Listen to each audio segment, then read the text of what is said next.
Good morning. Welcome back to the channel. Life is hard, don't complain. Like I've seemed to be doing lately, it is morning. Got some coffee here. Some local roasted coffee from Boarding Pass Coffee. Great family-owned coffee company here in Milton, Georgia. You can check their website if you'd like.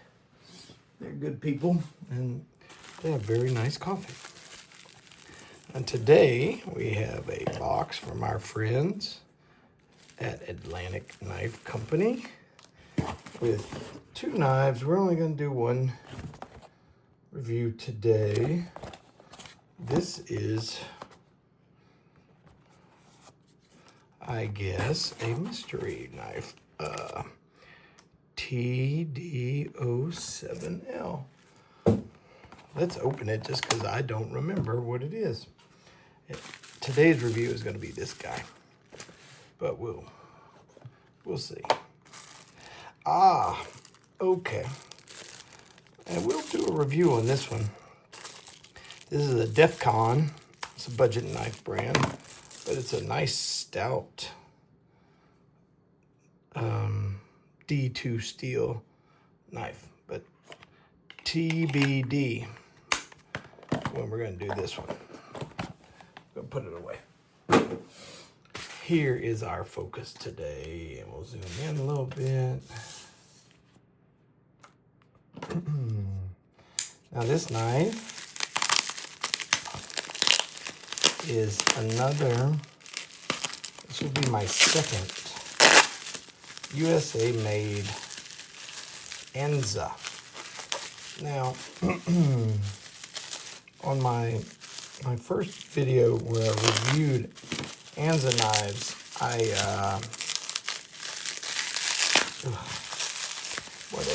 they wrap these suckers very well. Thank you, C, for that.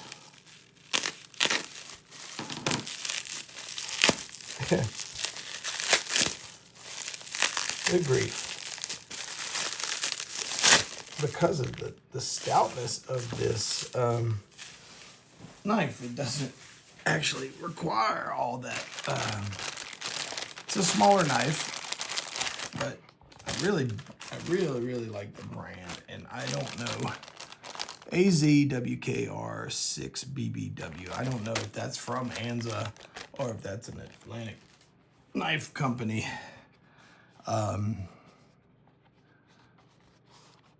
So we have a leather sheath. We'll do the shake test. The first Anza I had, the shake test, the initial one failed, but if you really push the knife in,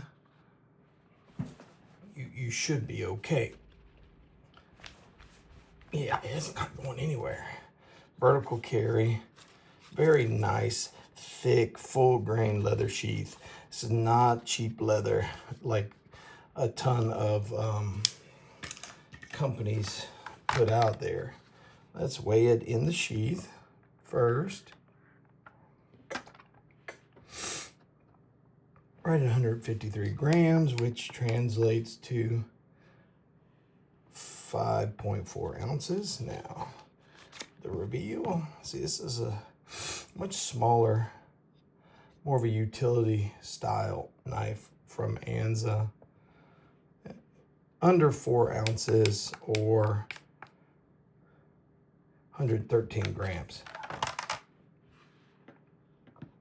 Cutting edge, right at 2.5, a little less than 2.5.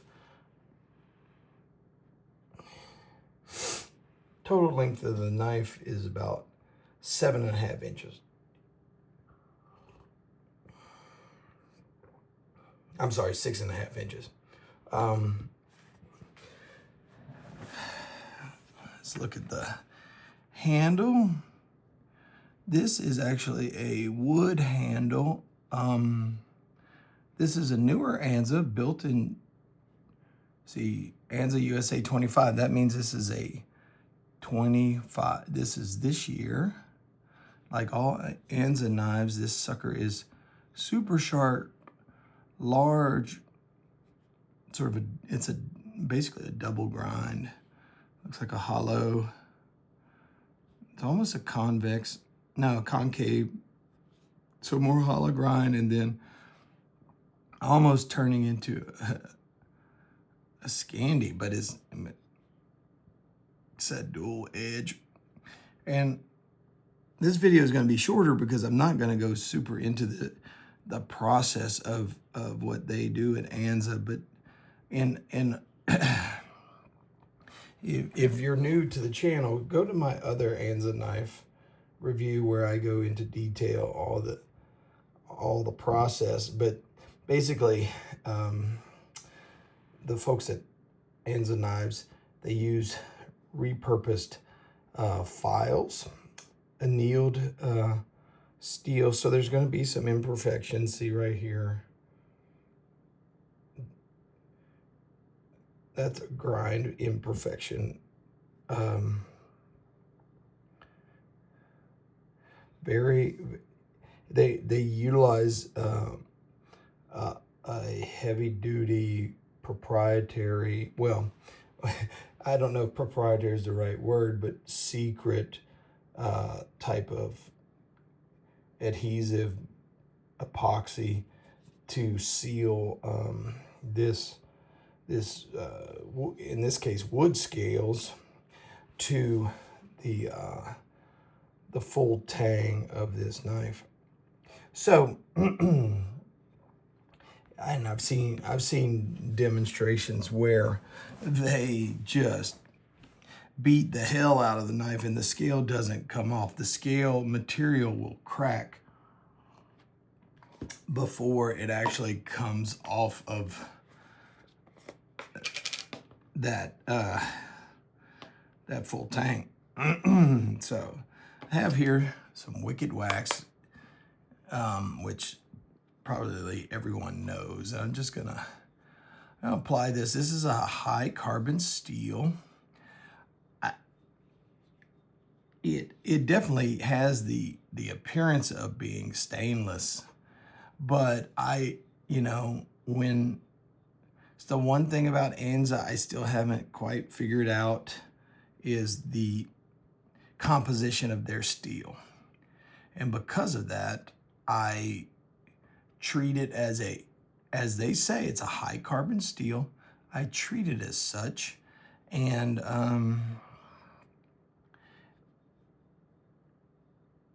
what that means is I'm not going to risk it corroding or getting rust and things like that, because if it were a true high carbon steel with a low chromium content, it'll pit, and that just won't be nice. Now, putting Wicked Wax on this knife, on this wood handle, the handle just really darkened, and you can tell it is soaking up that wax. I'm going to leave it right there. Let it sort of sit there. Now, what I'm going to do next is going to really darken this leather, at least for a while. This is raw, looks to be either, it may be vegetable tanned leather, but it looks, it may not be. I'm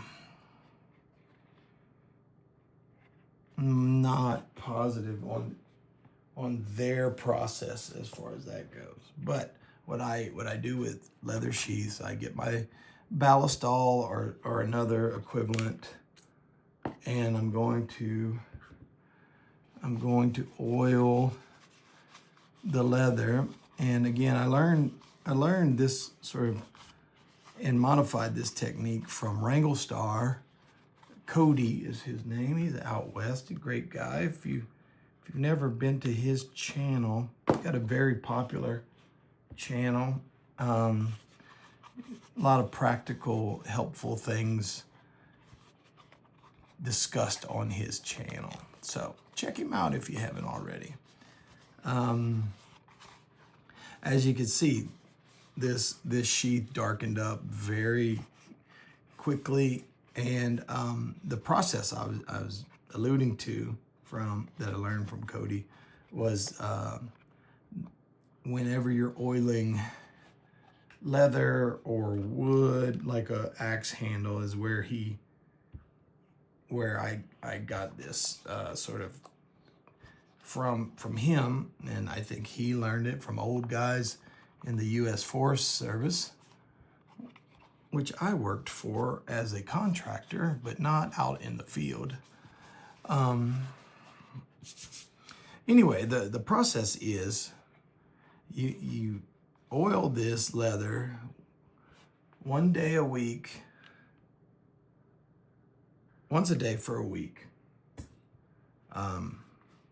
And then once a week for a month, and then once a month for a year, and then you just oil it once a year. And what that does, it really, it does a couple of distinct things. One, it's going to preserve and give this leather such an extended life. If you've ever come across an old knife that has a leather sheath, most of the time you're going to have wrinkled leather, you're going to have cracks in the leather or flakes. You know, it depends on the quality of the leather, because a lot of bonded leather or things like that, they just don't they just don't take care of them in the proper way. But with the popularity of Kydex sheaths and things like that, leather isn't necessarily the go-to for knife makers anymore. This is kind of a throwback, in my opinion. But if you take care of your leather sheaths, and you do this oiling technique, it's going to give it so much more life and performance. And also, because I'm using an oil here, this sheath, once it is once the leather is fairly impregnated or infused with the oil, it's going to become virtually waterproof. I mean, it's leather, it's a skin, it's sort of a living item, but with all that oil soaked into the I guess cellular structure of this guy, it's going to be so much more water repellent than before. So even cheap leather, it's better to do it's better to oil it than not. Now, couple of little observations. The sheath has a couple of imperfections. The nylon sewing could be either burnt or tied.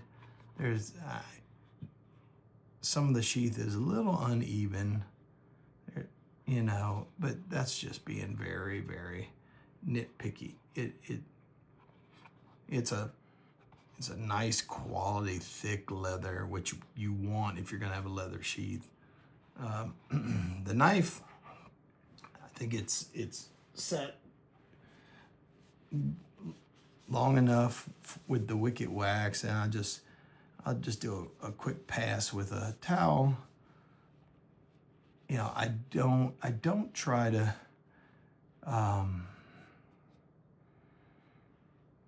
like strip it off. I like to keep a little bit of residue on there, and you know, there we go. That is that. Oh, there we go.